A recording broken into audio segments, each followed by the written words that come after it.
எல்லாருக்குமே favourite food அப்படின்னு ஒரு லிஸ்ட் இருக்கும். எங்களுக்கும் அதே போல் ஒரு லிஸ்ட் இருக்குது. அந்த லிஸ்ட்டில் இப்போ ரீசெண்டாக ஆட் ஆனது என்னன்னு பார்த்தீங்கன்னா, இந்த தேங்காய் பால் சாதம். ரொம்ப டேஸ்ட்டாக இருக்குது சாப்பிட்றதுக்கும், அதே சமயம் செய்யறதுக்கும் ஈஸியாக இருக்குது. அதனால் இப்போ அடிக்கடி இதை செய்ய ஆரம்பிச்சிட்டேன். பக்கத்து வீட்டு பையன் வந்து ஆன்ட்டி கோட் படம் பார்த்துட்டிங்களா அப்படின்னு கேட்டான்.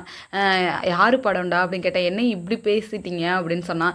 ஏய் எனக்கு உண்மையாகவே தெரியலப்பா, நான் கிண்டலுக்குலாம் சொல்லலை அப்படின்னு சொல்லிட்டு இருந்தேன். அப்போ தான் எனக்கு ஞாபகம் வந்துச்சு. நான் ஆஃப்டர் மேரேஜ் நான் தேட்டருக்கு போய் பார்த்த படம் திரௌபதி படம் தாங்க. அதுதான் என்னோட ஃபஸ்ட்டு படமும், அதுதான் என்னோட லாஸ்ட்டு படமும். இது வரைக்குமே அதுக்கப்புறம் நான் தேட்டர் பக்கம் போனது கிடையாது. ஏன்னா எனக்கு பெருசாக தேட்டருக்கு போய் படம் பார்க்கணும் அப்படிங்கிற இன்ட்ரெஸ்ட்லாம் கிடையாது. இப்போ பேபியும் வந்துருச்சு அப்படிங்கிறனால இவங்கள வச்சுட்டுலாம் நம்மளால் தேட்டருக்கு போக முடியாதுன்ட்டு நான் போகவே இல்லை. ஆஃப்டர் மேரேஜ் நீங்கள் வந்து போய் பார்த்த ஃபஸ்ட்டு மூவி என்ன அப்படின்னு சொல்லி கமெண்ட் பாக்ஸில் கமெண்ட் பண்ணுங்கள்.